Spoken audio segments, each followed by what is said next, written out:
ठीक है, आज का टॉपिक है ग्लोबल कैटलॉग सर्वर। इसके बाद थोड़ा सा थ्योरेटिकल बताऊंगा, authoritative restore non authoritative restore में क्या डिफरेंस है। उसके बाद फिर डिजास्टर रिकवरी में एडिशनल डोमेन कंट्रोलर एडीसी लगा के देखेंगे एग्जिस्टिंग डोमेन के अंदर, ऐसी डोमेन जिसके अंदर हमारे पास एक ऑलरेडी डोमेन कंट्रोलर चल रहा है और हम चाहते हैं कि अगर इन केस ये डाउन हो जाता है तो हमारी एक्टिव डायरेक्टरी की सर्विसेज प्रॉपर वर्क करती रही, तो उसके लिए हम एडीसी लगा लेती हैं जो बैकअप के तौर पर या स्टैंड बाय के तौर पर एडिशनल डोमेन कंट्रोलर काम कर रहा होता है। तो उससे पहले ग्लोबल कैटलॉग सर्वर को देखते हैं। आपको पता होगा जब फर्स्ट टाइम हमने एक्टिव डायरेक्टरी इंस्टॉल की थी, नया फॉरेस्ट क्रिएट किया था, नए फॉरेस्ट के अंदर एक डोमेन लगाई थी, तो वहाँ पे डोमेन नेम हमने डिफाइन किया था techlinks.local। तो उसके साथ ही डीएनएस भी ऑटोमेटिक ऐड कर लिया था हमने। डीएनएस का एक चेक बॉक्स आ रहा था, उसको चेक कर लिया था, डीएनएस भी इंस्टॉल कर लिया था। और उसके साथ नीचे एक चेक बॉक्स आ रहा था जो ग्रे आउट था बाय डिफ़ॉल्ट, वो चेक हुआ था वो चेक बॉक्स, और ग्रे आउट था। वो चेक बॉक्स था ग्लोबल कैटलॉग सर्वर का। इसका मतलब वहाँ पे ग्लोबल कैटलॉग सर्वर को अगर मैं फर्स्ट डोमेन कंट्रोलर लगा रहा हूँ, फर्स्ट डोमेन के अंदर किसी डोमेन के अंदर कोई फर्स्ट डोमेन कंट्रोलर लगा रहा हूँ, वहाँ पे ग्लोबल कैटलॉग सर्वर को मैं स्किप नहीं कर सकता। इसका मतलब ये मैंडेटरी रिक्वायरमेंट है एक्टिव डायरेक्टरी के प्रॉपर वर्क करने के लिए। अगर ग्लोबल कैटलॉग सर्वर नहीं आपका प्रॉपर वर्क कर रहा है, उसमें कोई इशू आ गया, तो आपकी एक्टिव डायरेक्टरी काम नहीं करेगी, वर्क नहीं करेगी। उसकी रीज़न क्या है, ग्लोबल कैटलॉग करता क्या है, ग्लोबल कैटलॉग होता क्या है, इंस्टॉल कैसे करते हैं। अगर एक ऐसा डोमेन कैटलॉग जो ग्लोबल कैटलॉग नहीं है, उसको ग्लोबल कैटलॉग को शॉर्ट कहते हैं जीसी। उसको जीसी में लेके किस तरह जाना है आपने, वो सिंपल चेक बॉक्स है, उसको चेक अनचेक करेंगे, एक domain controller global catalogue server बन जाता है। ग्लोबल कैटलॉग सर्वर नहीं भी बनता अगर उस चेक बॉक्स को अनचेक कर दे। तो बाय डिफॉल्ट जब पहली डोमेन लगाई हमने, फर्स्ट डोमेन कंट्रोलर लगाया, तो एक ग्लोबल कैटलॉग सर्वर भी बन गया। पहली एक बात ये याद रखनी है कि हमेशा ग्लोबल कैटलॉग सर्वर सेपरेट से इंस्टॉल नहीं हो सकता। ऐसा नहीं हो सकता कि आपके नेटवर्क में एक डोमेन कंट्रोलर चल रहा है और ग्लोबल कैटलॉग सर्वर अलहदा से पड़ा हुआ है आपका एक डिफरेंट मशीन के ऊपर। हमेशा global catalogue server domain controller के ऊपर ही वर्क करता है। ग्लोबल कैटलॉग सर्वर आप अलहदा से होस्ट नहीं करवा सकते।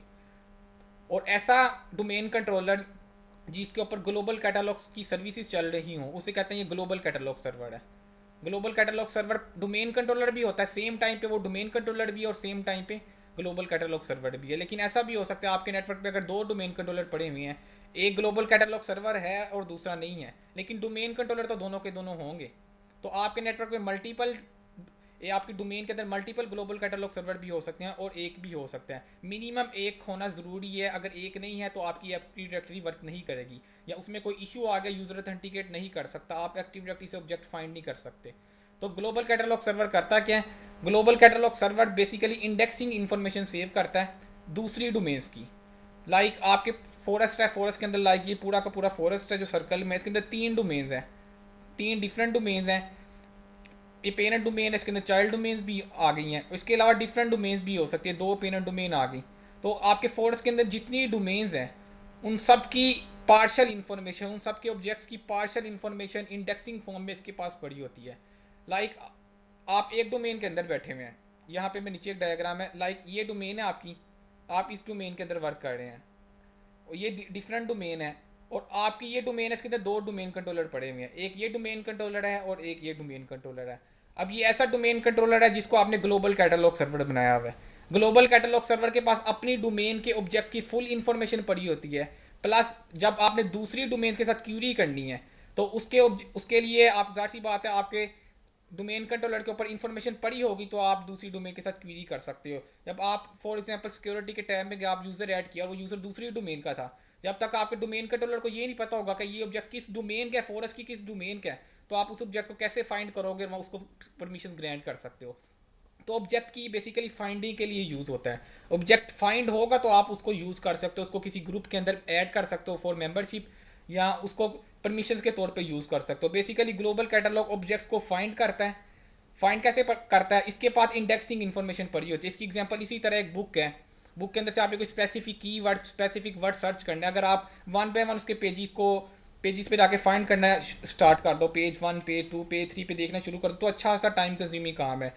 लेकिन पॉसिबल है आप वो स्पेसिफिक जो कीवर्ड है, जो स्पेसिफिक वर्ड आप देखना चाह रहे हो वो आपको मिल जाए, लेकिन क्या टाइम बहुत ज़्यादा लग जाएगा। आपने छोटा सा वर्ड सर्च करना था, उसके लिए पूरी बुक रीड करनी पड़ी आपको, पता नहीं वो बुक के पहले पेज पे, लास्ट पे या मिड में जाके कहीं पे आता है। तो बेहतर क्या था, बुक के एंड पे एक इंडेक्स बना के वो रख देते हैं। जब आपने कोई स्पेसिफिक वर्ड को सर्च करना है, आप बुक के एंड पे जो 3-4 पेजेस में बुक्स का इंडेक्स है, इंडेक्स में जाके देखते हो स्पेसिफिक वर्ड कहाँ पे पड़ा हुआ है और अच्छा इस पेज नंबर पे पड़ा हुआ है, उस पेज नंबर पे आप डायरेक्ट जाके वो इन्फॉर्मेशन रीड कर ले। तो ग्लोबल कैटलॉग का काम भी ऐसा ही है, ये ऑब्जेक्ट्स को फाइंड करता है। जब ये अपनी ही डोमेन के फुल ऑब्जेक्ट्स की इसके पास इन्फॉर्मेशन पड़ी होती है। फॉर एग्जाम्पल आप इस डोमेन में बैठे हो, आप सिक्योरिटी के टैब में आते हो, फोल्डर शेयर करना है, फोल्डर पे सिक्योरिटी लगानी है, और आप इस डोमेन के पड़े हुए ऑब्जेक्ट्स को अलाउ करना चाहते हो, परमिशन या डिनाई करवाना चाहते हो, आप उसको ऐड करते हो। ऐड करते हो तो रिक्वेस्ट कहाँ पे आएगी? बेसिकली आपके ग्लोबल कैटलॉग सर्वर पे।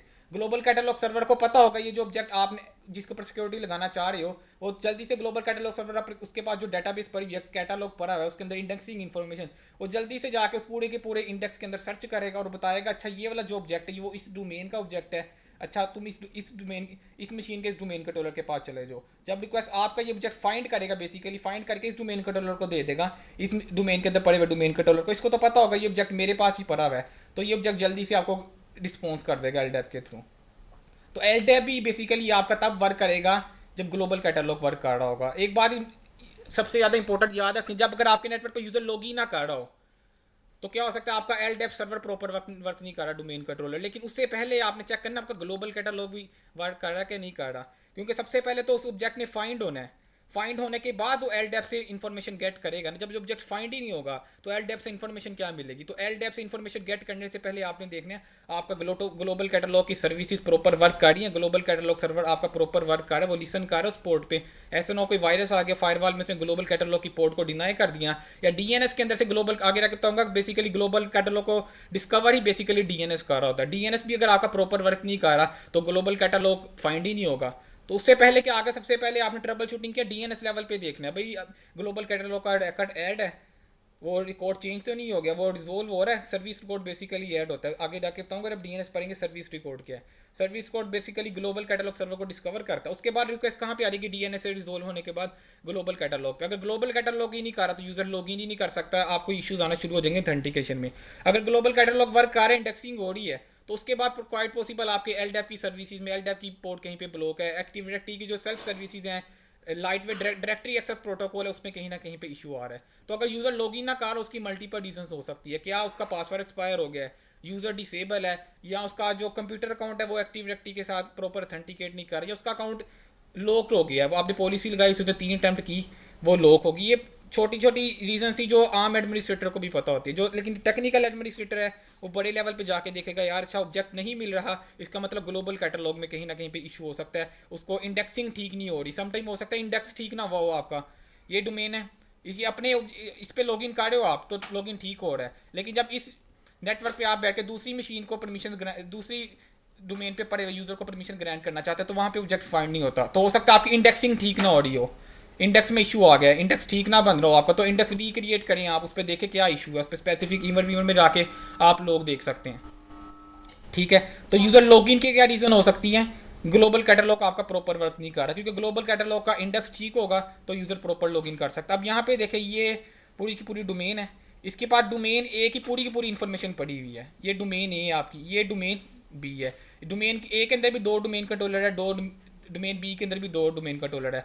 तो ये 2 डोमेन कंट्रोलर है, ये आपका ग्लोबल कैटलॉग सर्वर है, ये ग्लोबल कैटलॉग सर्वर नहीं है। आप मल्टीपल भी ग्लोबल कैटलॉग सर्वर बना सकते हैं, वो डिजास्टर रिकवरी में आपके काम आती हैं। अगर डिजास्टर आ जाए तो जाहिर सी बात है, अगर एक्टिव एक्टिव का बैकअप आपके पास पड़ा हुआ था, आपने रीस्टोर कर दिया, लेकिन आपके पास ग्लोबल कैटलॉग दूसरा पड़ा ही नहीं हुआ, तो आपका एक्टिव एक्टिव फिर भी वर्क नहीं करेगी। इसलिए बेहतर यही है, इस मशीन को अगर आपने डीसी बनाया, ग्लोबल कैटलॉग बनाया, तो दूसरी ही मशीन को आप डीसी भी बना दे, ग्लोबल कैटलॉग भी बना दे। इनकेस अगर ये डाउन हो रहा था आपका मेन डोमेन कंट्रोलर, तो आपके पास दूसरे बैकअप पे एडिशनल डोमेन कंट्रोलर भी पड़ा हुआ है, ग्लोबल कैटलॉग सर्वर भी पड़ा हुआ है। तो ये भी डिजास्टर रिकवरी में मेक श्योर करना है कि आपके पास ग्लोबल कैटलॉग सर्वर भी मल्टीपल पड़े हों। नॉर्मली ग्लोबल कैटलॉग सर्वर पहले क्योंकि स्टोरेज का इशू था, इंडेक्स अगर आपके नेटवर्क में, क्योंकि इसके पूरे के पूरे फॉरेस्ट की डोमेन्स की इन्फॉर्मेशन होती है, तो इसको इन्फॉर्मेशन स्टोर करवाने के लिए स्टोरेज थोड़ी सी ज़्यादा चाहिए होती है, सी ड्राइव के अंदर जाके सेव करवाता है। तो क्योंकि आजकल स्टोरेज का कोई इशू नहीं है, टेराबाइट्स में बहुत ज़्यादा स्टोरेज आ गई हैं, तो इसलिए कोशिश बेहतर यही है कि आप जितने डोमेन कंट्रोलर है सबको ग्लोबल कैटलॉग सर्वर बना दे। पहले क्या होता था, स्टोरेज का इशू होता था, मल्टीपल डोमेन्स होती थी, तो सी ड्राइव में आप चाहते थे स्पेस या बहुत ज़्यादा कंज्यूम हो जाती है ग्लोबल कैटलॉग की वजह से, तो आप उस डोमेन कंट्रोलर का ग्लोबल कैटलॉग नहीं बनाते थे। लेकिन आजकल मॉडर्न दौर आ गया है, तो इसमें आप स्टोरेज का कोई इशू नहीं रहा हमें, तो हर डोमेन कंट्रोलर को कोशिश करें ग्लोबल कैटलॉग सर्वर बना दे, लेकिन ये अब ऑप्शनल है दूसरे डोमेन कंट्रोलर को ग्लोबल कैटलॉग बनाना, क्योंकि आपके नेटवर्क में ऑलरेडी ग्लोबल कैटलॉग सर्वर था। तो अब हम देखेंगे जब एडीसी इंस्टॉल करेंगे, आप देखना वहाँ पे जो चेक बॉक्स आएगा वो ग्रे आउट नहीं होगा, उसको मैं अपनी मर्जी से चेक भी कर सकता हूँ, उसको अपनी मर्जी से अनचेक भी कर सकता हूँ। लेकिन जबकि मेन डोमेन कंट्रोलर जो फर्स्ट डोमेन कंट्रोलर लगाया तो उसको मैं अनचेक नहीं कर सकता, कर सकता था। इसका मतलब पहला ग्लोबल कैटलॉग सर्वर, पहला डोमेन कंट्रोलर होना लाजमी है। तो इस डायग्राम को देखिए, इसके पास अपनी डोमेन्स के फुल सब ऑब्जेक्ट्स की इन्फॉर्मेशन, फुल ऑब्जेक्ट्स की इन्फॉर्मेशन पड़ी हुई है। जबकि पास इसके पास डोमेन बी के ये जितने ऑब्जेक्ट्स है इसके अंदर सबकी पार्शियल इन्फॉर्मेशन पड़ी होगी। पार्शियल का मतलब इंडेक्सिंग इन्फॉर्मेशन पड़ी होगी रीड ओनली फॉर्म में। ये इसको खुद राइट नहीं कर सकता रीड ओनली फॉर्म में। और किस इंडेक्स के अंदर क्या क्या शामिल होता है, इंडेक्स के अंदर नॉर्मली कॉमन चीज़ें शामिल होती है, कॉमन एट्रीब्यूट्स की वैल्यू, लाइक इसका फर्स्ट नेम क्या, यूज़र का लास्ट नेम क्या, इसका ईमेल एड्रेस क्या, यानी कि ऐसे एट्रीब्यूट्स की वैल्यू जिसकी बेस पे यूजुअली सर्च किया जाता है ऑब्जेक्ट्स को। कुछ ऐसे एट्रीब्यूट्स हैं जो ग्लोबल कैटलॉग के अंदर इंडेक्स नहीं होते, लेकिन अगर हम कस्टम रिक्वायरमेंट हो तो हम इस डोमेन के अंदर पड़े हुए ऑब्जेक्ट का स्पेसिफिक एट्रीब्यूट की वैल्यू इसके अंदर इंडेक्स करवा सकते हैं। वो कहाँ से इंडेक्सिंग करवानी है वो नीचे जाके मैं आपको बताता हूँ, मैंने एक स्नैपशॉट भी लगाया है। तो इसके पास अपनी ऑब्जेक्ट की, हाँ स्कीमा में जाके वहाँ पे जाके बस आपको पब्लिश करवाना पड़ता है कि ये स्पेसिफिक एट्रीब्यूट है, ये ग्लोबल कैटलॉग सर्वर में इंडेक्स हो कि ना हो। ठीक है, स्कीमा में इस बिल्कुल स्कीमा की स्नैपिंग ओपन करेंगे, वहाँ पे हमारे पास एट्रीब्यूट्स आ रहे हैं, क्योंकि बेसिकली एट्रीब्यूट्स का पता होगा आपको एट्रीब्यूट्स के, जिस तरह मैंने यूज़र का फर्स्ट नेम दिया, यूज़र का लास्ट नेम दिया, यूज़र का ईमेल एड्रेस दिया, ये फर्स्ट नेम ये लास्ट नेम। जैसे यूज़र की प्रॉपर्टीज में जाते हो आप राइट क्लिक करके, वहाँ पे काफ़ी सारी वैल्यूज़ आ रही है, यूज़र का पीओ बॉक्स, यूज़र का ईमेल एड्रेस, यूज़र का फर्स्ट नेम, यूज़र का लास्ट नेम। ये जो फर्स्ट नेम है, ये जो लास्ट नेम है, ये ईमेल एड्रेस, इसे कहते हैं ये एट्रीब्यूट्स हैं। ऐसा नहीं फर्स्ट नेम के आगे उमर लिखा हुआ है तो उमर एट्रीब्यूट है, उमर एट्रीब्यूट नहीं है। जो फर्स्ट नेम लिखा हुआ है वो एट्रीब्यूट है, वो एट्रीब्यूट की वैल्यू है जो उमर लिखा हुआ है। लास्ट नेम अजीम है अगर, तो वो वैल्यू एट्रीब्यूट की, लास्ट नेम बेसिकली एक एट्रीब्यूट है। तो आगे जाके मैं बताऊंगा बेसिकली स्कीमा होता क्या, स्कीमा करता क्या, स्कीमा में चेंजेस कैसे करनी है, स्कीमा को मॉडिफाई कैसे करते हैं, स्कीमा मास्टर होता क्या है। तो एक्टिव डायरेक्टरी के जितने ऑब्जेक्ट्स हैं उनके एट्रीब्यूट्स बेसिकली स्कीमा के अंदर चेंज हो रहे होते हैं। तो स्कीमा के अंदर जाके मैं डिफाइन कर सकता हूँ ये स्पेसिफिक इस डोमेन का जो एट्रीब्यूट है वो ग्लोबल कैटलॉग सर्वर के अंदर इंडेक्स हो जाए। लेकिन यूजुअली जिस बेसिस पे आपने इंडेक्सिंग करवानी होती है या सर्च करवाना होता है यूज़र को या किसी ग्रुप को, ओयू को, वो यूजुअली ऑटोमेटिकली पहले से प्री कन्फिगर होती हैं उनकी इंडेक्सिंग ग्लोबल कैटलॉग सर्वर के अंदर। तो ये डोमेन बी है, इसके बाद इस डोमेन बी की ये देखें, ये थोड़ा सा लाइट कलर आ रहा है जबकि ये डार्क कलर है। इसका मतलब इस डोमेन कंट्रोलर के पास उसी डोमेन के अंदर पड़ा हुआ है, इसके पास अपनी डोमेन की फुल इन्फॉर्मेशन पड़ी हुई है। जबकि रिमोट डोमेन की दूसरी डोमेन है, ये डोमेन बी इसके लिए रिमोट डोमेन होगी, दूसरी डोमेन है, जबकि विद इन दी फॉरेस्ट है। तो इसके पास इस डोमेन की इन्फॉर्मेशन भी पड़ी हुई है, पार्शल इन्फॉर्मेशन पड़ी हुई है रीड ओनली फॉर्म में। क्यों पड़ी हुई है, इस डोमेन पे अगर कोई यूज़र आप इस डोमेन का ऑब्जेक्ट एक्सेस करना चाहते हैं तो वो पहले उसी डोमेन के ग्लोबल कैटलॉग सर्वर से सर्च होगा, फिर यहाँ पे रिक्वेस्ट आएगी। तो इसके बेसिकली रोल्स की हैं ग्लोबल कैटलॉग सर्वर के। इंटरव्यू का बड़ा इंपॉर्टेंट क्वेश्चन है, ग्लोबल कैटलॉग सर्वर करता क्या है। आपने सीधा कहना है ग्लोबल कैटलॉग सर्वर के बाद अपनी डोमेन के ऑब्जेक्ट्स की फुल इन्फॉर्मेशन पड़ी हुई है, जबकि दूसरी फोरस के अंदर जितनी डोमेन्स हैं सबके ऑब्जेक्ट्स की पार्शियल इन्फॉर्मेशन पड़ी होती है इंडेक्सिंग फॉर्म में। जब भी दूसरी डोमेन्स के ऑब्जेक्ट को हमने एक्सेस करना है तो इंडेक्स ग्लोबल कैटलॉग सर्वर उनको फाइंड करने में हमारी हेल्प करता है। तो ग्लोबल कैटलॉग क्या करता है, इसका पहला काम क्या है, finding objects. A global catalogue enable user searches for directory information through out the domain in A forces. वो पूरे फोरस के अंदर सर्च करेगा। ऐसा नहीं है कि फॉर एग्जांपल ये आपके पास इस डोमेन में आप बैठे हुए हैं, आपने दूसरी डोमेन के ऑब्जेक्ट को एक्सेस करना है तो डायरेक्ट इसी डोमेन के अंदर सर्च करेगा। ग्लोबल कैटलॉग के पास जो इन्फॉर्मेशन पड़ी हुई है बेसिकली वो पूरे फोरस की पड़ी है, वो पूरे फोरस के अंदर सर्च करेगा। फोरस के अंदर 10 डोमेन्स के अंदर सर्च करेगा, जहाँ पे वो उसको इंडेक्स मिल जाएगा स्पेसिफिक वैल्यू, वहाँ पे वो आपको बता देगा ये फलां डोमेन में पड़ा हुआ है। तो पूरे फोरस के अंदर सर्च होती है। एक बात याद रखनी है, जिस डोमेन को एक्सेस करना है उस जिस डोमेन को आपने एक्सेस करना है उस डोमेन के लिए सर्च नहीं होगी, तो पूरे फोरस के अंदर सर्च करता है। लेकिन इतनी फास्ट सर्च करता है, इसकी सर्चिंग इतनी अच्छी है तो वो स्लो रिस्पॉन्स आपको कहीं पे ये नहीं लगेगा कि अगर 50 डोमेन्स आपके फोरस के अंदर लगी है तो ग्लोबल कैटलॉग का जो क्यूरी प्रोसेस है, जो इंडेक्सिंग फाइंडिंग इन्फॉर्मेशन है, उसका जो प्रोसेस है वो स्लो हो जाएगा। बहुत तेज़ी से ये सर्च करता है, तो इसमें इशू नहीं है। आपके फोरस के अंदर मल्टीपल डोमेन्स है, पूरे फोरस में सर्च करेगा तो ऑब्जेक्ट ढूंढने में इसको टाइम लगेगा। तो बहुत फास्ट प्रोसेस होता है इसका। ये क्या लिखा है, search is within a forest performed with maximum speed and minimum network traffic. ठीक है, ये लिखा है basically when you search for people और printer from the start menu और सर्च द एंटायर डायरेक्टरी। आपने देखो एंटायर डायरेक्टरी में आप सर्च करते हैं। फॉर एग्जांपल यूज़र के मैं जाके दिखा देता हूँ थोड़ा सा यहाँ पे। फॉर एग्जांपल आप यहाँ पे आते हैं, कंप्यूटर मैनेजमेंट में जाते हैं, लोकल यूज़र एंड कंप्यूटर में जाते हैं, वहाँ पे जाके ऑब्जेक्ट को फाइंड करते हैं।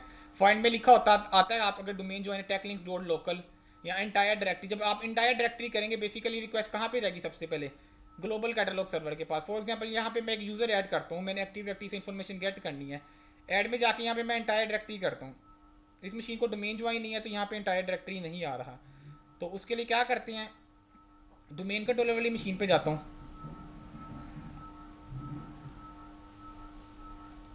ये डोमेन कंट्रोलर आगे से मैं कनेक्ट करता हूँ, लॉगिन करते हैं इस पर। तो इंटरव्यू में कभी भी नहीं स्किप करना आपने ग्लोबल कैटलॉग सर्वर क्या होता है, भूलना नहीं, इसको याद रख लेना। ग्लोबल कैटलॉग क्या है, पूरी डोमेन की, अपनी डोमेन की फुल इन्फॉर्मेशन, दूसरी डोमेन की partial information read only form में, और ऑब्जेक्ट को फाइंड करने में हेल्प करता है। इसके अलावा आगे एक चीज़ मैं बताता हूँ वो आपको आइडिया नहीं होगा, इस चीज़ का तो पता होगा चलो ऑब्जेक्ट फाइंड करता है। इसके अलावा आगे थोड़ा सा एक्सपेंड करके इसको एक्सपेंड करूँगा, वहाँ पे थोड़ा सा इंटरेस्टिंग इन्फॉर्मेशन है वो मैं बताता हूँ। तो कंप्यूटर मैनेजमेंट में चले जाए। हाँ जी, ये भी तो देखा जाता है ना कि किसी का पासवर्ड लग रहा होता है, हमने चेंज कर देते हैं डोमेन कंट्रोलर में आके, हमने पासवर्ड किसी का चेंज कर दिया, हाँ जी, तो ऑथेंटिकेट करना चाहता है, नहीं होता, तो वो सबसे पहले आके जो होती है ऑथेंटिकेशन ग्लोबल कैटलॉग में चेक करता बिल्कुल है सबसे पहले पासवर्ड ग्लोबल, मैच बिल्कुल करता सबसे है। पहले ग्लोबल कैटलॉग में जाके देखेगा वो यूज़र फाइंड होगा, तो वहाँ पे ग्लोबल कैटलॉग में आगे जाके बताऊँगा इसमें पी डी इमूलेटर जो होता है पासवर्ड सिंक्रोनाइजेशन कर रहा होता है, आगे जाके अब रोल्स पढ़ेंगे। तो पासवर्ड अगर आपका यूज़र, आप डोमेन कंट्रोलर में पासवर्ड चेंज कर रहे हो फिर भी यूज़र लॉगिन नहीं कर रहा, तो क्वाइट पॉसिबल आपका पी डी इमूलेटर का जो रोल है, जिस डोमेन कंट्रोल पे पी डी इमूलेटर का रोल पड़ा हुआ है वो प्रॉपर वर्क नहीं कर रहा आपका, क्यों, पासवर्ड सिंक्रोनाइजेशन नहीं आपकी हो रही बिटवीन डोमेन कंट्रोलर्स। तब इश्यूज आते हैं अगर आपके नेटवर्क में मल्टीपल डोमेन कंट्रोलर पड़े हो। लाइक मैं यहाँ पे रहता हूँ लोकल यूज़र एंड कंप्यूटर, मजे की बात यहाँ पे ये आ भी नहीं रहा क्योंकि ये डोमेन कंट्रोलर है, मैं चाहता है ऐसी मशीन जिस पर डोमेन ज्वाइन हो। फॉर एग्जाम्पल मैं यहाँ पे आता हूँ, यहाँ पे जाके आपको ऑब्जेक्ट फाइंड करते हैं, डोमेन लेवल पे मैंने फाइंड किया, राइट क्लिक किया, यहाँ पे कहते हैं ऑब्जेक्ट को फाइंड करो, फाइंड करो, यहाँ पे आपके पास आ रहा है इन, और ये आके आ रहा है इंटायर डायरेक्टरी। इधर करूँगा तो डोमेन लेवल पे ऑटोमेटिक सर्च होगी, अगर इंटायर डायरेक्टरी करता हूँ तो फिर क्या होगी, ग्लोबल कैटलॉग के पास रिक्वेस्ट जाएगी, ग्लोबल कैटलॉग के अंदर जितनी डोमेन है वो सब के अंदर सर्च करेगा, पूरे फोर्स लेवल पे सर्च करेगा। जब यहाँ पे करके आपको ऑब्जेक्ट फाइंड करके यहाँ पे कोई नेम मेंशन करके फाइंड करते हैं, फॉर एग्जांपल यहाँ पे मैंने सेल्स लिखा, फाइंड किया, तो सबसे पहले रिक्वेस्ट बेसिकली ग्लोबल कैटलॉग के पास गई है, ग्लोबल कैटलॉग के अंदर ये ऑब्जेक्ट पड़ा हुआ था, ऑब्जेक्ट पड़ा हुआ था तो वो यहाँ पे आया। इसका मतलब अगर मेरी डोमेन के अंदर दो डोमेन, फॉरेस्ट के अंदर दो डोमेन पड़ी हुई होती, मैं इंटायर डायरेक्टरी करता और यहाँ पे ऑब्जेक्ट क्वाइट पॉसिबल था सेल वाला टैकलिंग डॉट लोकल के अंदर इस तरह का कोई ऑब्जेक्ट नहीं पड़ा हुआ, वो दूसरी डोमेन के अंदर पड़ा हुआ था ABC डॉट लोकल के अंदर, तो ऑब्जेक्ट भी सर्च होकर यहाँ पे आ जाना था। वो किस बेस पे आना था, ग्लोबल कैटलॉग के अंदर इंडेक्स पड़ा हुआ था, तो फिर आपको ये इन्फॉर्मेशन शो हुई है यहाँ पे। तो ये अगर आपकी सर्च ठीक काम नहीं कर रही, इसका मतलब ग्लोबल कैटलॉग लेवल पे कहीं ना कहीं इशू है और आपको ईवन में जाके ट्रबल शूट करना पड़ेगा। यूजुअली इशू आता नहीं ग्लोबल कैटलॉग सर्वर लेवल पे, ग्लोबल कैटलॉग की इंडेक्सिंग ठीक ना हो रही, वो तब भी आता है कोई वायरस आ गया, कोई मिसबिहेवियर सिस्टम ने करना स्टार्ट कर दिया है, स्पेसिफिक पोर्ट ब्लॉक है आपकी फायरवॉल में, आपने कोई ऐसा एंटीवायरस कर दिया उसने फायरवॉल पे सारी पोर्ट्स ब्लॉक कर दी, या कोई वायरस आ गया उसने रजिस्ट्री में वैल्यूज जाके चेंज कर दी, सी ड्राइव की प्रॉपर्टी में सिक्योरिटी के टैब में राइट्स खत्म कर दिए, तो तब भी इशू आ सकता है। नॉर्मली इंडेक्सिंग में कोई इशू आता नहीं, लेकिन अगर कहीं पे आ जाए तो आपको पता होना चाहिए किस लेवल पे जाके या किस साइट पे जाके, किस डोमेन लेवल पे जाके आपने इस इन्फॉर्मेशन को इस जो इशू आ रहा है इसको ट्रबल शूट करना है। तो क्या कर रहा था, फाइंड ऑब्जेक्ट्स कर रहा था, तो ये लिखा when you search for people और प्रिंटर फ्रॉम द स्टार्ट में and you choose the entire directory, जैसे मैंने भी दिखाया option within a query you are searching a global catalogue, इसका मतलब ग्लोबल कैटलॉग को सर्च कर रहे हैं। Once you enter your search request it is routed to the default global catalogue port, इस पोर्ट पे अगर ये फायरवॉल में पोर्ट ब्लॉक है आपका क्वाइट पॉसिबल ग्लोबल कैटलॉग में इश्यूज आना स्टार्ट हो जाएंगे। और जब भी ग्लोबल कैटलॉग किसी डोमेन कैटलॉग को बनाते हैं ऑटोमेटिकली फायरवॉल पे पोर्ट अलाउ हो जाती है, मैनुअली जाके एडमिनिस्ट्रेटर को कोई रूल ऐड डिफाइन नहीं करना पड़ता। And send to global catalogue for resolution, तो ग्लोबल कैटलॉग को उसकी रिक्वेस्ट सेंड कर दी जाती है जब आप सर्च करते हैं। तो एक क्या था, ऑब्जेक्ट्स को बेसिकली फाइंड कर रहा है। दूसरा ये चीज़ ज़रा समझिए, सप्लाइज यूजर प्रिंसिपल ऑथेंटिकेशन, इसको मैं थोड़ा सा एक्सपेंड करके यहाँ पे पेंट ओपन कर लेता हूँ, यहाँ पे बताता हूँ। Supplies user principal name authentication, ये बात समझें कि यूजर प्रिंसिपल नेम है, यूपीएन मैंने बताया था बेसिकली, यूपीएन क्या है, यूजर नेम है for example Ehsan at Techlinks dot local, Ehsan at Techlinks dot local basically से कहते हैं यूपीएन नेम है, यूजर प्रिंसिपल नेम। ठीक है, यूज़र नेम ऐड डाल के आगे डोमेन नेम मारेगा, पूरा का पूरा ये यूपीएन बन जाएगा। लिखा है global catalogue resolve the user principal name when the authenticating domain controller does not have knowledge of account. कहता है कि अब आप लॉगिन करते हैं, जिस डोमेन पे लॉगिन कर रहे हैं आपको डोमेन कंट्रोलर को उस यूपीएन का नहीं पता।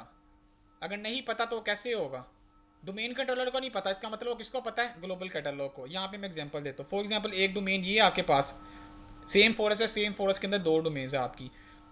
एक डोमेन यहाँ पे बात समझनी है थोड़ी सी, यहाँ पे कॉन्सेप्ट क्लियर होगा आपका। एक है टेकलिंक्स डॉट लोकल फॉर एग्जांपल, दूसरी डोमेन को यहाँ पे लिख लेते हैं कोई सी भी abc डॉट लोकल या abc डॉट कॉम। और इस डोमेन पे जो user account for example abc dot local है, इस पे एक यूज़र अकाउंट बना हुआ है, पड़ा हुआ है sn@abc डॉट लोकल। बात समझनी है थोड़ी सी आपने, एक यूज़र अकाउंट है वो इस एक्टिव डायरेक्टरी के अंदर पड़ा हुआ है, इस एक्टिव डायरेक्टरी के डोमेन कंट्रोलर के ऊपर। और फॉर एग्जांपल यहाँ पे एक मशीन है, उसने ये वाली डोमेन ज्वाइन की हुई है। अब ये मशीन अब डोमेन ज्वाइन करेगी, तो ये किसने कौन सी डोमेन ज्वाइन की हुई है, यहाँ पे मैं लिख रहा हूँ थैंक्स लिंक डॉट लोकल। और एक यूज़र अकाउंट है फॉर एग्जांपल, यहाँ पे मैं फिर लिख लेता हूँ आसिम एट, एक पॉइंट बस आपने जो मैं समझाना चाह रहा हूँ उसको पकड़ना है। एक यूज़र है वो इस डोमेन पे पड़ा हुआ है sn@abc.local, एक है asim@techlinks.local, वो इस डोमेन पे पड़ा हुआ है। यूजुअली क्या होता है, आपने इस मशीन ने, जो भी कंप्यूटर है, इसने जो सी डोमेन को ज्वाइन किया होता है, यूजुअली उसके ऊपर उसी डोमेन का यूज़र लॉगिन कर रहा होता है। अब एक मशीन है, इसने techlinks.local डोमेन को ज्वाइन किया हुआ है, और ये asim.techlinks.local इस डोमेन के डॉलर के ऊपर पड़ा हुआ है, इस डोमेन के अंदर पड़ा हुआ है। तो asim@techlinks.local अगर इसके अंदर आके लॉगिन करता है तो लॉगिन मैं पूछूंगा लॉगिन हो जाएगा, आप कहेंगे हाँ लॉगिन हो जाएगा। क्यों, इसने इस डोमेन को ज्वाइन किया हुआ है। समझ लगी इस बात की कि जिस डोमेन को ज्वाइन किया हुआ है उस डोमेन पे पड़ा हुआ यूज़र लॉगिन हो सकता है। ठीक हो गया, क्यों, वो तो रिक्वेस्ट उसके सीधा डोमेन कंट्रोलर के पास आई, और वो उस डोमेन कंट्रोलर को तो उस ऑब्जेक्ट का पता था, अच्छा ये मेरे पास पड़ा हुआ है, उसका यूजर पासवर्ड भी पड़ा हुआ था इस डोमेन कंट्रोलर के पास, तो जाहिर सी बात है ऑब्वियसली वो ऑथेंटिकेट करके लॉगिन करवा देगा। अब क्वेश्चन समझ है, क्वेश्चन मेरा ये है कि आसिम साहब है यहाँ पे, सॉरी एहसन है, इसको रेड कर लेते हैं यहाँ से। मैं कहता हूँ कि एहसन@abc.local, ये यूज़र आ जाता है इस मशीन पे। अगर ये यूज़र इस मशीन पे आके लॉगिन करना चाहे, लेकिन यहाँ पे ये भी है ना, एक यूज़र था, एक मशीन ये थी, इसने कौन सी डोमेन ज्वाइन की हुई थी, ये वाली। तो अगर ऐसा एक्शन इस पर लॉगिन करता है तो लॉगिन कर जाएगा, क्यों, इसने तो abc डॉट लोकल डोमेन को ज्वाइन किया हुआ है। लेकिन इधर मैं थोड़ा सा रिवर्स कर रहा हूँ, उल्ट कर रहा हूँ। मैं कह रहा हूँ कि एसन जो है abc डॉट लोकल डोमेन पे पड़ा है, वो लॉगिन करना चाहता है एक ऐसी मशीन पे जिसने डोमेन ज्वाइन की हुई है techlinks डॉट लोकल वाली, क्या लॉगिन कर सकता है, क्वेश्चन ये है। तो जिसका कॉन्सेप्ट वीक है वो कहेगा नहीं, क्यों, ये यूज़र तो इधर पड़ा हुआ है। लेकिन जिसको ग्लोबल कैटलॉग का पता है वो कहेगा कर सकता है, क्यों, यहाँ पे जो ग्लोबल कैटलॉग है एक डोमेन कंट्रोलर पड़ा हुआ है, और वो क्या है आपके यहाँ पे मैं जीसी लिख रहा हूँ, ग्लोबल कैटलॉग सर्वर है।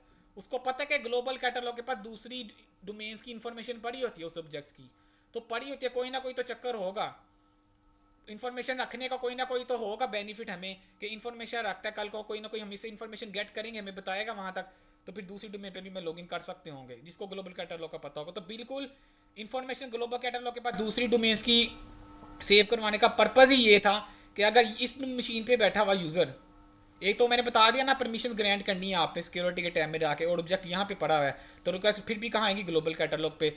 दूसरा इंटायर डायरेक्टिव वाला बताया, ऑब्जेक्ट सर्च होगा तो भी ग्लोबल कैटलॉग में सर्च होगा। दूसरा अगर मैंने बता दिया कि यूनिवर्सल ग्रुप जो आपके पास है, ग्लोबल ग्रुप है, उसमें अगर आपने मेंबरशिप वगैरह अगर दूसरी डोमेन की करनी हो तो फिर भी कहाँ पे सर्च होता है, ग्लोबल कैटलॉग सर्वर के पास जाके। तो यहाँ पे एक्शन उठ के यहाँ पे आता है, इस पर लॉगिन करता है तो लॉगिन हो जाएगा, बिल्कुल लॉगिन हो जाएगा, कोई इशू नहीं है। अगर आपके नेटवर्क पे दो डोमेन पड़ी हुई हैं और एक मशीन ने एक डोमेन ज्वाइन की हुई है जबकि यूज़र दूसरी डोमेन का, तो लॉगिन हो सकता है। पहली बात, इसका आंसर क्या, यूज़र बिल्कुल लॉगिन हो सकता है। एहसन@abc डॉट लोकल लोकल आता है तो techlinks डॉट लोकल वाली मशीन पे लॉगिन हो सकता है। हाँ जी, इसके लिए क्या नहीं बनाएंगे, हाँ यार वो आगे जाके बताऊंगा, ट्रस्ट रिलेशनशिप वगैरह आपको बनाना पड़ेगा, वो तो जाहिर सी बात है। ट्रस्ट रिलेशनशिप आगे जाके मैं बताया को छोड़ दो, इनके बीच में जाहिर सी बात है कोई ना कोई कन्फिग्रेशन होगी, इनके बाद TR क्रिएट करना पड़ेगा, ट्रस्ट रिलेशनशिप जो है बिटवीन डोमेन्स। ठीक है, वो क्रिएट करोगे तो जाहिर सी बात है दोनों के डोमेन एक दूसरे को ट्रस्ट कर सकती हैं। 2 वे ट्रस्ट रिलेशनशिप, दो तरह के ट्रस्ट रिलेशनशिप होते हैं, 1 वे आगे एक 2 वे। फिलहाल इस चीज़ को बीच में ना लेके हो। अभी बात किसकी कर रहे हैं कि लॉगिन कर सकता है। अच्छा था कि जाहिर सी बात है ट्रस्ट रिलेशनशिप होगा तो लॉगिन कर सकता है। अब एक डोमेन ने अगर दूसरी डोमेन के ऑब्जेक्ट्स को एक्सेस करना है, ये भी पेरेंट डोमेन है, ये अलग से पेरेंट डोमेन है, तो जब भी एक डोमेन ने दूसरी डोमेन के ऑब्जेक्ट को एक्सेस करना है तो उनके दरमियान कोई ना कोई ट्रस्ट रिलेशनशिप क्रिएट करेंगे हम।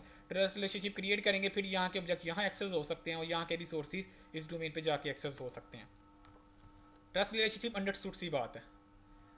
तो अभी यहाँ पे मैंने बताया कि लॉगिन हो सकता है। लॉगिन होने के बाद रिक्वेस्ट कहाँ पे आएगी बेसिकली।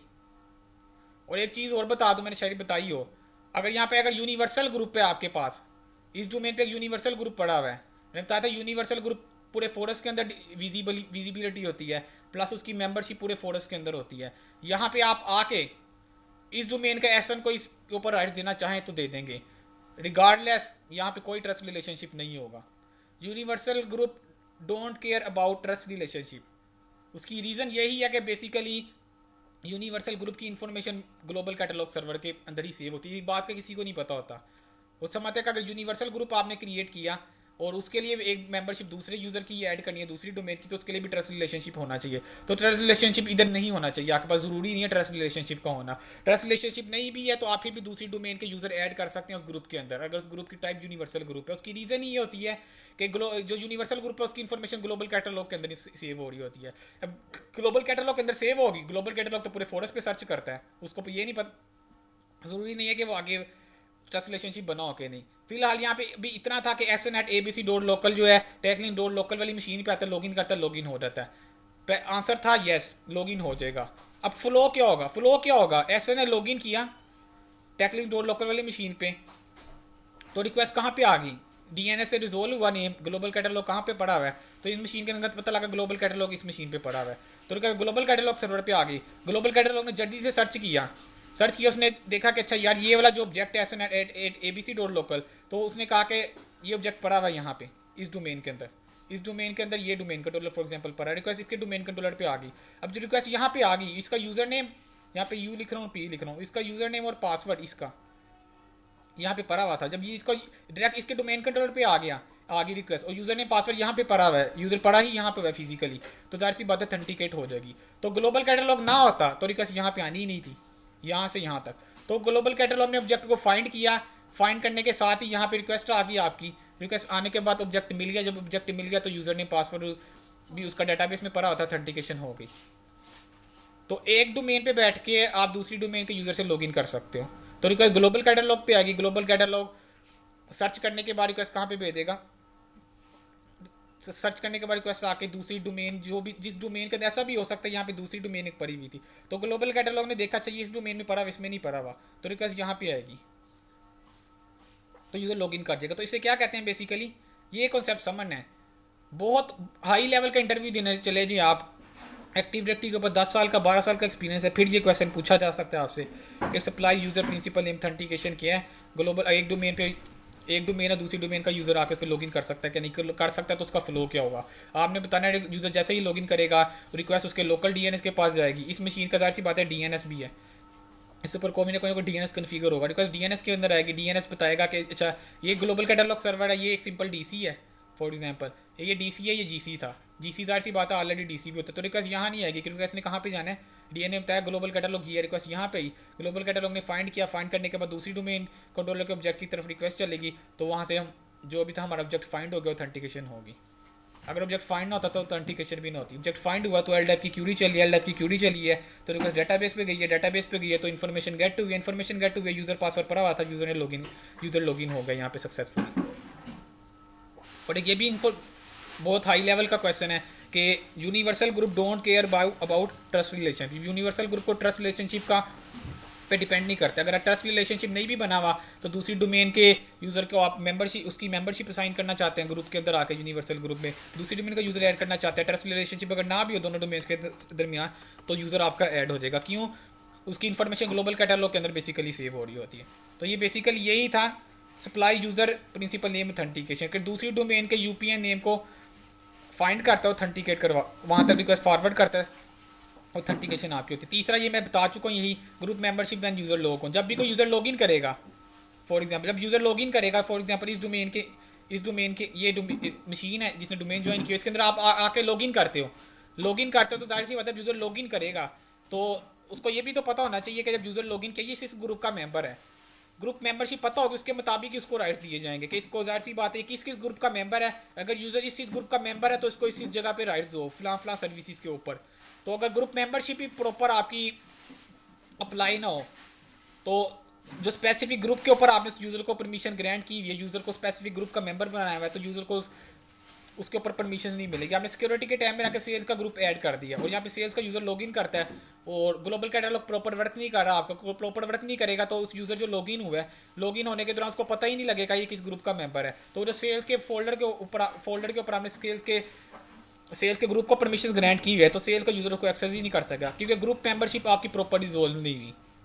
क्यों? ग्लोबल कैटलॉग प्रॉपर वर्क नहीं कर रहा था आपका।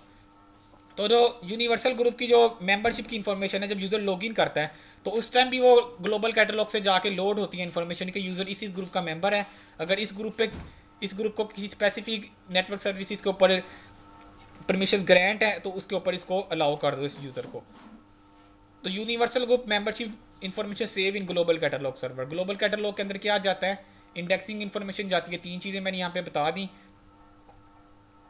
तीन चीज़ें क्या? एक ऑब्जेक्ट फाइंड करता है इंडेक्सिंग इन्फॉर्मेशन, दूसरा ये भी वही बेसिकली ऊपर वाली चीज़ इसको एक्सपेंड की है कि दूसरी डोमेन पे पड़े हुए ऑब्जेक्ट्स को भी फाइंड कर लेता है, और तीसरी चीज़ वो मैंने बता दी अभी, यूनिवर्सल ग्रुप के जो मेंबरशिप है जब यूज़र लॉगिन करता है तो ग्लोबल कैटलॉग से ही इन्फॉर्मेशन लोड होती है। अब ग्लोबल कैटलॉग किसी डोमेन कंट्रोलर को कैसे बनाना है उसकी लैब करके देखते हैं। किसी को अगर बना हुआ है उसको ख़त्म करना है, ग्लोबल कैटलॉग ये ना रहे, तो वो सिंपल एक चेक बॉक्स की गेम है, वो मैं बता देता हूँ कहाँ से होना है। तो उसके लिए आपने active directory sites and services में आ जाना है। इस टाइम मैं डोमेन कंट्रोलर के ऊपर हूँ, ठीक है। इसको मैंने बहुत शॉर्ट करके बताना था, लेकिन मैंने डिटेल में बता दिया ज़्यादा ग्लोबल कैटलॉग को।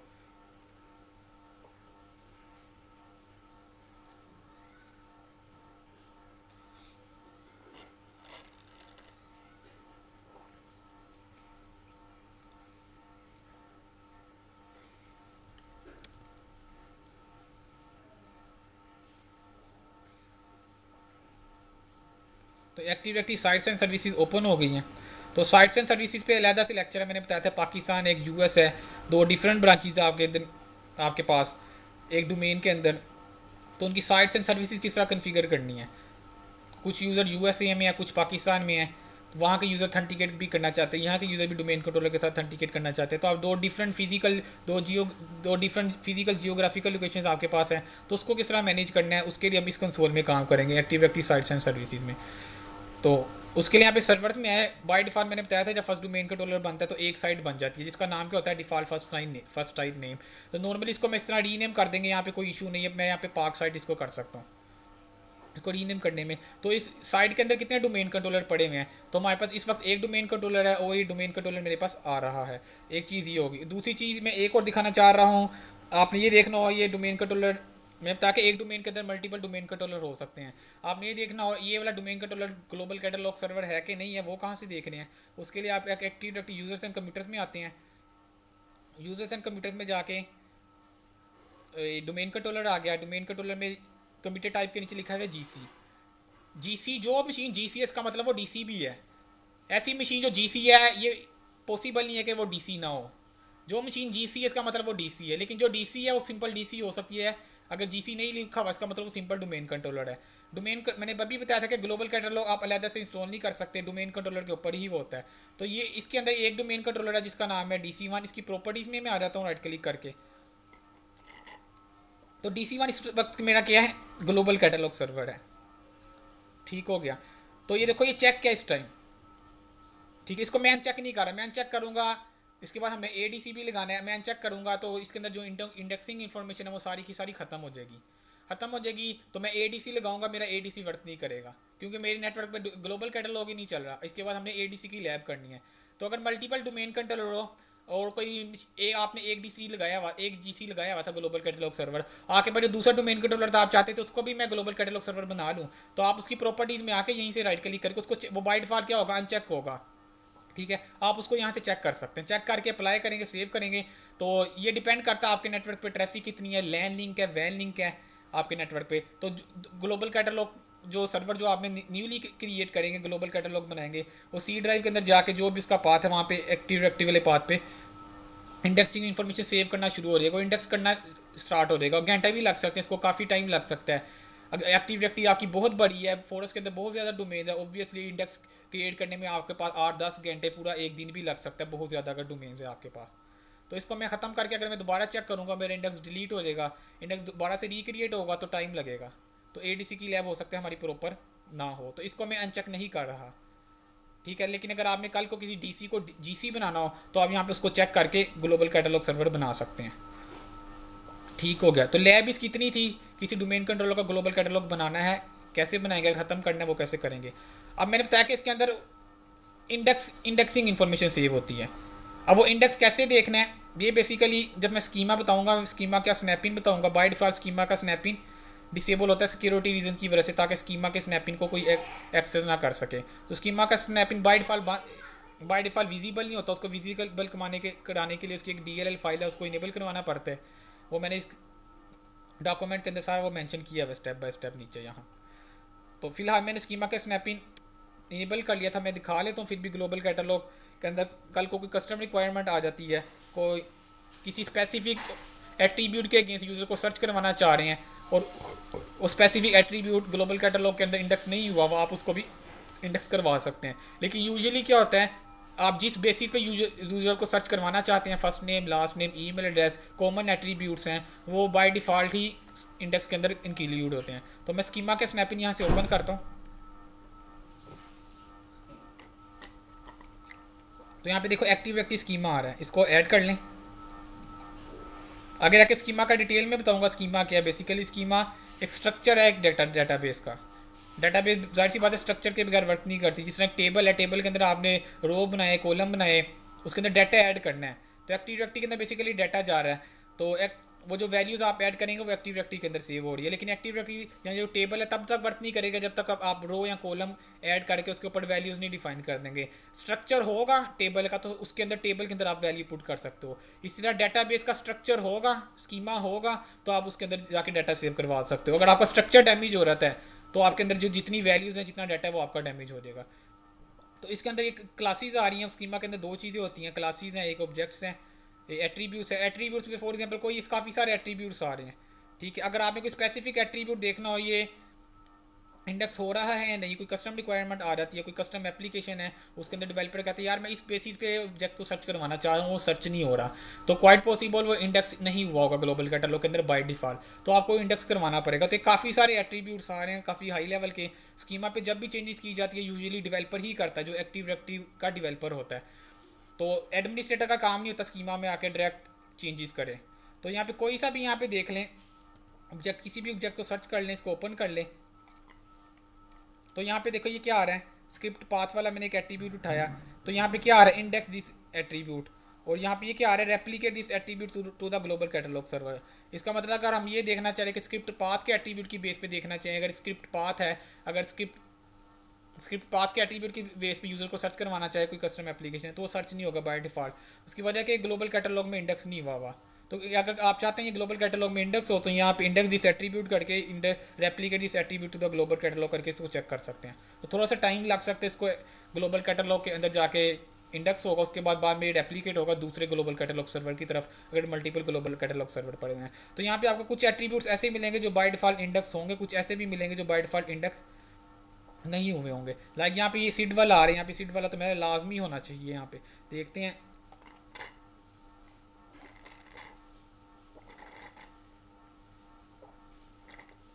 सिड के भी मल्टीपल आ रहे हैं, ठीक है जी सर, ये भी नहीं आ रहा, एक सिंपल सिड वाला आ रहा होता है, वो मिहाला होता है इसमें, ठीक है। इसमें यूजुअली वही शामिल होंगे जिसकी बेस पे इंडेक्सिंग होती है इन्फॉर्मेशन। अभी यूज़र का ऐसे ना आ गया, सर नेम आ गया, ठीक है, जाहिर सी बात है सर नेम की बेस पे यूजुअली इन्फॉर्मेशन गेट की जाती है। यूज़र की सर्च के अंदर फर्स्ट नेम, लास्ट नेम वगैरह सर नेम दे के तो आप इन्फॉर्मेशन गेट करते हैं, तो सर्च करते हैं उस बेस पे। तो ये देखिए ये ऑलरेडी, क्योंकि ये कॉमन था, कॉमन एट्रीब्यूट था, तो वो ऑलरेडी देखिए इंडेक्स हुआ हुआ है, ग्लोबल कैटलॉग के अंदर भी हुआ हुआ है। लेकिन यूजुअली इसके अंदर चेंजेस करने की ज़रूरत नहीं पड़ती। कभी फ्यूचर में बहुत हाई लेवल एंड पे चले गए हैं, आप बहुत सीनियर हो गए हैं, तो वहाँ पे कस्टम रिक्वायरमेंट कोई आ जाए आपके पास, आप कंसल्टेंसी करते हैं तो आपको थोड़ा सा आइडिया हो इंडेक्स किस तरह करवाना है आपने किसी स्पेसिफिक एट्रीब्यूट को।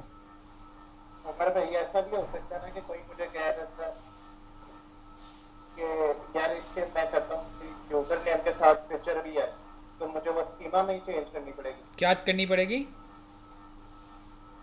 कि यार ये यूजर नेम जहाँ मैं नया क्रिएट किया ना यूजर, हाँ हाँ वहाँ पे मुझे इसकी तस्वीर भी आनी चाहिए। हाँ बिल्कुल आगे रख यार, स्कीमा बताऊंगा ना, वो मैं बताता हूँ। स्कीमा में बेसिकली यही एट्रीब्यूट्स हैं। आप चाहते हैं किसकी, फॉर एग्जांपल आप इसकी प्रॉपर्टीज़ में जाते हैं, active directory users and computers में मैं आता हूँ।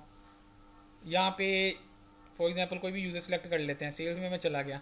आगे मैंने स्कीमा बताया नहीं, बात की बातें पहले पूछ रहे हो आप। प्रॉपर्टीज़ में गए, आप चाहते हैं यहाँ पे एक नया टैब आ जाए जिसके ऊपर लिखा हो प्रोफाइल पिक्चर, यहाँ पे एक नया एट्रीब्यूट आ जाए उसके आगे लिखो प्रोफाइल पिक्चर। जब यूज़र लॉगिन करता है आपको पता है यहाँ पे इसकी पिक्चर नहीं आ रही होती, ठीक है। आप चाहते हैं कि जब एक्टिविटी का यूज़र लॉगिन करे उसकी प्रोफाइल पिक्चर भी है, कंपनी की रिक्वायरमेंट है जब यूज़र लॉगिन करे जिसको उसकी पिक्चर नजर आए प्रोफाइल पिक्चर। तो आप यहाँ पे एक नए स्कीमा के अंदर चेंज करोगे ज़ाहिर सी बात है एट्रीब्यूट्स आ रहे हैं, फर्स्ट नेम है लास्ट नेम एट्रीब्यूट है। आप एक नया एट्रीब्यूट यहाँ पे ऐड करोगे प्रोफाइल पिक्चर के नाम से, यहाँ पे ब्राउज का बटन ऐड करोगे और वहाँ से पिक्चर ब्राउज करके आप अप्लाई करके सेव करो, अगर यूज़र लॉगिन करेगा उसकी प्रोफाइल पिक्चर भी शो होगी। लेकिन ये कौन करे, कहाँ पे चेंजेस होंगी? जाके स्कीमा के अंदर। स्कीमा के अंदर स्कीमा का एक अपना स्ट्रक्चर है, अपनी इसकी एक क्यूरी लैंग्वेज है, अपनी प्रोग्रामिंग लैंग्वेज है, उस सिंटेक्स को समझना पड़ेगा जिसका किसका काम है, डेवलपर का काम। तो ये डेवलपर का काम है, डेवलपर को आप ये कस्टम रिक्वायरमेंट बताएंगे, जो एक्टिव डायरेक्टरी डेवलपर्स भी होते हैं उसको बताओगे यार ये मेरी रिक्वायरमेंट है, मैं स्कीमा के अंदर चेंजेस करना चाहता हूँ, तो आपको वो यहाँ पे स्कीमा स्कीम वो अपने पास एक आगे बताऊंगा लाइट वेट डायरेक्टरी सर्विसेज होती हैं। तो आपके स्कीमा का एक रेप्लिका बना के अपने पास रख लेगा, वहाँ पे टेस्ट करेगा, अगर वो सक्सेसफुल हो रहा था फिर वो आपके डायरेक्ट स्कीमा के अंदर आके चेंजेस कर देगा। स्कीमा के अंदर कोई गलत चेंजेस हो जाए, स्कीमा के अंदर अगर गलत चेंजेस हो उसका इंपैक्ट पूरे के पूरे फोरस के अंदर पड़ी सारी डोमेन्स के अंदर होता है।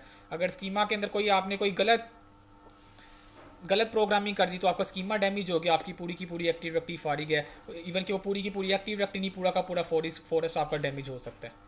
तो बहुत ही सेंसिटिव काम है स्कीमा के अंदर काम करना। जब भी काम करना है तो वो डेवलपर की हेल्प लेके उसको बताना है मेरी कस्टम रिक्वायरमेंट ये है, तो उसको एक क्या कहते हैं एक टेस्ट इन्वायरमेंट उसको बना के देना है जहाँ पे वो टेस्टिंग करेगा, उसके बाद प्रोडक्शन के स्कीमा के अंदर आके वो चेंजेस करेगा।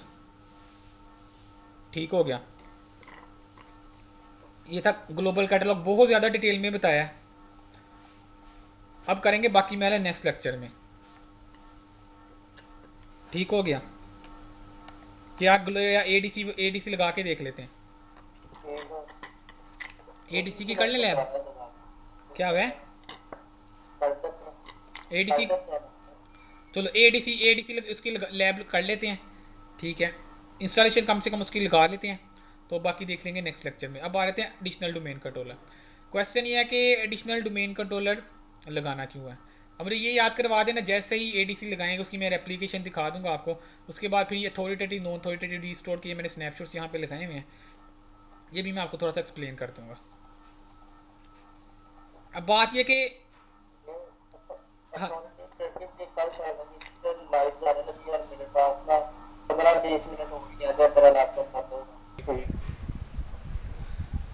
ठीक है। अब एडिशनल डोमेन कंट्रोलर हमने अपने नेटवर्क में लगाना है, उसमें ये किया deploy ADC additional domain controller. ऐसा डोमेन कंट्रोलर जो एडिशनल डोमेन कंट्रोलर है डोमेन कंट्रोलर ही, लेकिन एडिशनल डोमेन कंट्रोलर। आपको पता है एक डोमेन के अंदर मल्टीपल डोमेन कंट्रोलर आ सकते हैं, 2 लगाएं, 4 लगाए, 5 लगाए। डीसी एक ही आता है आपके नेटवर्क में, जबकि एडीसी मल्टीपल होते हैं। डीसी को डीसी क्यों कहते हैं, एडीसी को एडीसी क्यों कहते हैं, वो आने वाले 1-2 लेक्चर्स के बाद बताऊंगा जब फिज्मो रोल्स पढ़ेंगे, ठीक है। तो अभी हमने डीसी लगा हुआ है हमारे नेटवर्क में, हमने एडीसी लगाना है, जो इसको बैकअप डीसी भी कहते हैं, जिसको स्टैंड बाय डीसी भी कहते हैं। Deploy ADC in an existing domain, existing domain के अंदर एक नया एडीसी लगाना है। बेसिकली एडीसी को क्या कहते हैं, ADC is a mirror copy और रेप्लिका ऑफ डीसी। तो एडीसी और डीसी एक दूसरे का रेप्लिका होते हैं। हम रेप्लिका समझते हैं ना, कॉपी का मतलब क्या है, जितना का जितना डाटा डीसी के ऊपर पड़ा होगा एक्टिव डायरेक्टरी का, वो सेम एज इट इज 100% सारा का सारा डाटा एडीसी के ऊपर भी पड़ा होगा। जितने user accounts, computer accounts, organisational user groups, security accounts, service account, जितना का जितना डाटा एक्टिव डायरेक्टरी का या DNS active directory integrated zone DNS का डाटा जितना पड़ा है डीसी के ऊपर, वो सारा का सारा एडीसी के ऊपर पड़ा होगा। तो ये दोनों एक दूसरे का रेप्लिका भी होते हैं। रेप्लिका होने का बेनिफिट क्या है, अगर डीसी डाउन कर जाता है तो एडीसी आपका स्टैंड बाय मोड पे होगा और स्टैंड बाय मोड पे सर्विसेज प्रोवाइड कर रहा होगा। रेप्लिका क्या है? रेप्लिका मतलब कॉपी। रेप्लिकेशन क्या होती है कि डीसी के अंदर जब कोई चेंजेस करेंगे आप वो एडीसी पे चली जाएगी। डीसी पे जाके आपने कोई नया यूजर अकाउंट बनाया वो ऑटोमेटिकली एडीसी पे रेप्लिकेट हो गया, या आपने एडीसी पे जाके कोई नया यूजर अकाउंट बनाया वो ऑटोमेटिकली डीसी पे रेप्लिकेट हो गया। न्यू ऑब्जेक्ट क्रिएशन की बात नहीं कर रहा, कुछ चेंजेस की बात कर रहा हूँ। आप किसी यूज़र की प्रॉपर्टीज में जाके कोई वैल्यू चेंज करते हैं डीसी पे जाके या एडीसी पे जाके, तो आप इसमें रेप्लिकेशन हो जाती है। ये टू वे रेप्लिकेशन है। इंटरव्यू में पूछा रहता है डीसी और एडीसी के दरमियान रेप्लिकेशन वन वे होती है या टू वे, तो ये टू वे रेप्लिकेशन है। डीसी की चेंजेस एडीसी पर, एडीसी की चेंजेस डीसी पर। इसे कहते हैं even trigger application between DC and ADC अगर विद इन दी साइट है। अगर डिफरेंट साइट के अंदर है तो वो स्केजुअल रेप्लिकेशन होती है। उसको जब साइट्स एंड सर्विसेज पढ़ेंगे तब बताऊंगा। फिलहाल डीसी और एडीसी जो हमारा सिनेरियो हम विद इन दी साइट लगाने लगे हैं दूसरा डीसी, तो replication between DC and ADC even trigger होती है। इवन ट्रिगर का मतलब जैसे ही कोई चेंजेस आएंगी वो रेप्लिकेशन हो जाएगी। तो आपके नेटवर्क में एक डीसी चल रहा है, तो आप चाहते हैं कि अगर डीसी डाउन हो जाए फॉर एग्जांपल, तो आपके नेटवर्क पे सर्विसेज जो यूज़र अथेंटिकेशन उसमें इशू ना आए। तो क्वेश्चन है एडीसी लगाना क्यों है? Why we need to deploy ADC in our environment? पहली रीज़न के डिजास्टर रिकवरी। क्या अब देखिए ये यूज़र है for example SharePoint server पड़ा हुआ है, शेयर पॉइंट अथेंटिकेशन करनी है डोमेन कंट्रोलर से। Client user want to log in authenticate with SharePoint server, what if domain controller goes down? ये डीसी डाउन हो जाता है, क्लाइंट लॉग इन करता है, क्लाइंट इस मशीन पे आया, शेयर पॉइंट को एक्सेस किया, रिक्वेस्ट शेयर पॉइंट सर्वर पे आ गई, शेयर पॉइंट ने अथेंटिकेशन करनी है, वो डीसी के पास गया, डीसी आगे से डाउन था तो ज़ाहिर सी बात है सर्विसेज इसको नहीं मिलेगी, अथेंटिकेशन नहीं होगी, शेयर पॉइंट पे क्लाइंट लॉग इन नहीं कर सकता। ये था जब सिंगल डोमेन कंट्रोलर आपके नेटवर्क पे लगा हुआ था। लेकिन अगर आप एडीसी लगा लेंगे फिर क्या होगा? अभी देखिए क्लाइंट अथेंटिकेशन करना चाहते हैं, शेयर पॉइंट पे रिक्वेस्ट आई, डीसी आपका डाउन था, तो रिक्वेस्ट कहाँ पे चली गई? आपकी एडीसी के पास। ये क्रॉस यहाँ पे लिखा है, इसका मतलब ये डाउन है। डाउन का मतलब क्या है? इसकी हार्ड डिस्क उड़गी, इसका ऑपरेटिंग सिस्टम क्रैश हो गया, ये नेटवर्क से अनप्लग था, रीचेबल ही नहीं था नेटवर्क पे, या ये क्लाइंट के लिए रीचेबल नहीं था। तो रिक्वेस्ट कहाँ पे आ जाएगी? एडिशनल डोमेन कंट्रोलर के पास। ये प्राइमरी डोमेन कंट्रोलर आ गया, ये मेन डोमेन कंट्रोलर है, ये एडिशनल डोमेन कंट्रोलर है, ये बैकअप पे काम कर रहा है आपका। इन केस ये डाउन होता है तो रिक्वेस्ट तो ये यूज़र क्लाइंट अथेंटिकेट कर रहा है। लेकिन ऐसा भी हो सकता है सेम टाइम पे रिक्वेस्ट यहाँ पे अगर पहले आ गई डीएनएस के थ्रू, डीएनएस ने इसका नाम बता दिया, बेसिकली एलडैप की क्यूरी हुई, डीएनएस के पास रिक्वेस्ट गई, डीएनएस के अंदर इसका भी कोड ऐड होगा, इसका भी डीएनएस ने इसके पास अगर रिक्वेस्ट भेजी तो अथेंटिकेशन इसके पास आएगी तो सक्सेसफुल हो जाएगी। अगर ये डाउन है तो अथेंटिकेशन आपका एडीसी कर देगा, अथेंटिकेशन में कोई इशू नहीं आएगा। तो बेनिफिट क्या होगा? देखिए डीसी डाउन है आपका लेकिन एडीसी सर्विसेज प्रोवाइड कर रहे हैं। इसी तरह कोई दूसरा क्लाइंट आएगा तो एडीसी उसको यूज़र ने पासवर्ड प्रोवाइड करेगा, क्योंकि एडीसी के पास यूज़र पासवर्ड पड़ा होगा, डीसी के अंदर जितना डाटा था वो एडीसी के पास पड़ा हुआ है। जब एडीसी के पास सारा का सारा डाटा पड़ा हुआ है, सारी की सारी डाटा बेस सेम है, तो यूज़र लॉगिन कर सकता है। तो बेनिफिट क्या हुआ? अगर एक डोमेन कंट्रोलर डाउन है आपके नेटवर्क में तो दूसरा डोमेन कंट्रोलर सर्विसेज प्रोवाइड करता रहेगा। तो एक बात याद रखनी है, डीसी और एडीसी ये मैंने बताया कि ये एक्टिव मोड में है, ये स्टैंड बाय मोड में है, ये सर्विस इसके लिए। अब ये क्लाइंट्स के लिए एक्टिव मोड में है domain controller, additional domain controller clients के लिए स्टैंड बाय मोड पे है। जब डीसी डाउन होगा तो एडिशनल डोमेन कंट्रोलर अपनी सर्विसेज है वो प्रोवाइड करता है। लेकिन यूजुअली जो डोमेन कंट्रोलर सर्विसेज प्रोवाइड कर रहा है अथेंटिकेशन वगैरह की, वो ये स्टैंड बाय मोड में एडिशनल डोमेन कंट्रोलर भी प्रोवाइड कर रहा होता है। तो ऐसा नहीं है कि अगर डीसी के डाउन होने पर ही एडीसी अथेंटिकेट करेगा, नहीं, अगर दोनों अलाइव है आपके नेटवर्क पे तो लोड बैलेंसिंग भी आपकी हो रहती है, कुछ रिक्वेस्ट यहाँ पे आएगी कुछ यहाँ पे आएंगी डीएनएस के थ्रू, तो अथेंटिकेशन कभी डीसी से होगी कभी एडीसी के थ्रू हो रही होगी। लेकिन इसको एक्टिव मोड में क्यों कहते हैं, इसको स्टैंड बाय मोड में क्यों कहते हैं, ऐसी क्या रीज़न है इसको डीसी कहते हैं, इसको एडीसी कहते हैं? तो उसके लिए आने वाले लेक्चर में फिज्मो रोज में बताऊंगा इस स्टैंड बाय मोड में क्या होता है, स्टैंड बाय मोड का मतलब क्या है, एक्टिव मोड का मतलब क्या है।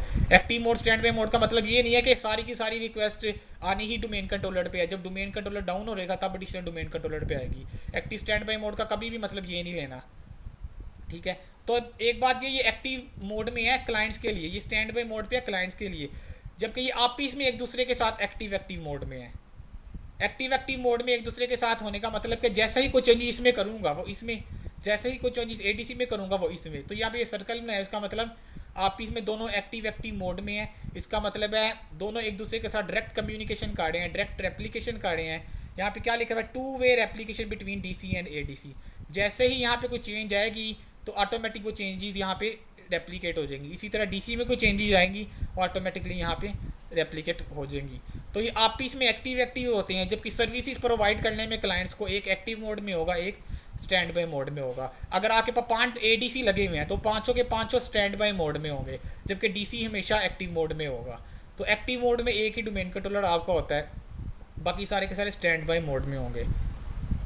ठीक है, बेसिकली रोल्स का डिफरेंस है इनमें। रोल्स आगे जाके बताऊंगा। कुछ ऐसे ऑपरेशन है जो डीसी ही सिर्फ कर सकता है, एडीसी नहीं कर सकता।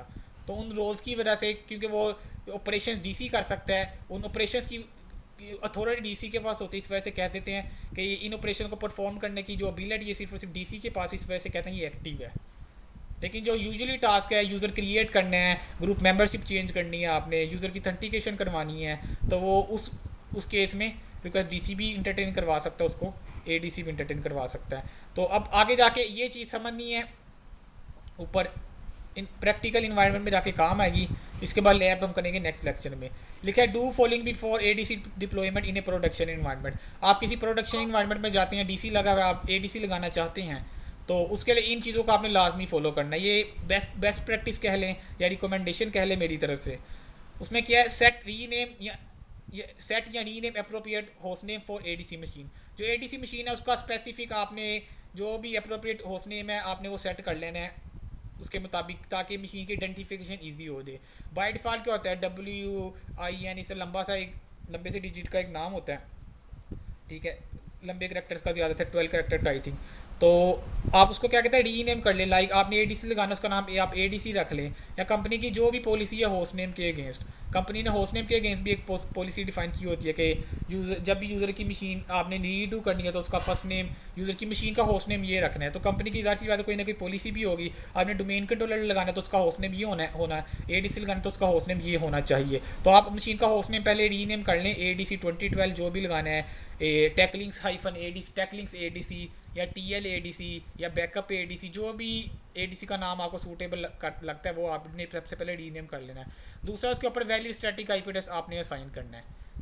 स्टैटिक IP एड्रेस असाइन करना है अगर आप अपने नेटवर्क में IP वर्जन 6 आजकल क्योंकि यूज़ भी नहीं इतना हो रहा लैन के अंदर, तो आपने डिसेबल IP वर्जन 6 भी कर लेना, क्योंकि IP वर्जन 6 अगर इनेबल हो तो एक्टिव डायरेक्टरी में DNS के साथ नेम रेजोल्यूशन में उसमें काफ़ी सारे इश्यूज आते हैं। तो डोमेन कंट्रोलर भी जब किया था, आई थिंक मैंने बताया होगा आपको, IP वर्जन 6 हमने डिसेबल किया था। तो आपने मेक श्योर करें ADC पे भी आपने IP वर्जन 6 को डिसेबल कर लेना है। उसके लिए क्या, make sure time that is correct. आपको बहुत सारे प्रैक्टिकल इन्वायरमेंट में काम करने का मौका मिलेगा। आप अच्छा सा 5-7 घंटे की ट्रबल शूटिंग करने के बाद आपको पता लगेगा इशू किसकी वजह से था, टाइम डेट जो था वो करेक्ट या टाइम जोन ठीक तरह से सेट नहीं हुआ था। तो बेसिकली डीसी और एडीसी में क्योंकि रेप्लिकेशन होनी है, रेप्लिकेशन होने के लिए ज़ाहिर सी बात है इवेंट व्यूअर में जो भी लोग हमारे पास आ रहे होंगे ट्रबल शूटिंग में हमारी हेल्प करेंगे, इस टाइम पे जो चेंजेस आई थी वो रेप्लिकेट नहीं हुई। तो टाइम जोन आपका लाजमी सेट होना चाहिए। सम टाइम अगर आप ट्रबल शूटिंग कर रहे हैं कहीं पे क्लस्टर इन्वायरमेंट में, कहीं पे रेप्लिकेशन में इशू आ रहा है, तो इस किस्म के अगर इशू आए तो आप ये भी मेक श्योर करें टाइम जोन या टाइम डेट वगैरह आपकी वो करेक्ट सेट हुई हो। अगर या लोग्स वगैरह की आपने यहाँ पे मॉनिटरिंग करनी है, ऑडिटिंग करनी है, उसके लिए टाइम का आपके पास ठीक होना ज़रूरी है। अगर टाइम ठीक नहीं है आपको रेप्लिकेशन में इश्यूज आ सकते हैं, आपकी ऑडिटिंग ठीक नहीं हो सकती, आपका जो लॉग्स वगैरह क्रिएट हो रहे हैं, सिस लॉग सर्वर अगर लगा हुआ है तो उसमें लॉग्स वगैरह का आपका टाइम ठीक नहीं आ रहा, तो आप क्या उसको एनालाइज करेंगे अपने लॉग्स को। तो दूसरा क्या, check DC and ADC machine are pingable और रीचेबल विद ईच अदर। तो एडीसी लगाने से पहले के स्टेप बता रहा हूँ। तो आप एडीसी लगा लें, जाहिर सी बात है अगर एडीसी उस डीसी को रीचेबल होगा डीसी उसके लिए, तो आप इसमें कम्युनिकेशन कर सकते हैं। तो आप इसमें आप एडीसी बना सकते हैं। अगर ये डोमेन कंट्रोलर ही ना मिले, एडीसी को अगर डोमेन कंट्रोलर नहीं मिलेगा तो आप उस डोमेन के अंदर एडिशनल डोमेन कंट्रोलर डिप्लॉय नहीं कर सकते। ठीक हो गया। तो मेक श्योर करना है दोनों एक दूसरे के साथ कम्युनिकेशन कर रहे हो।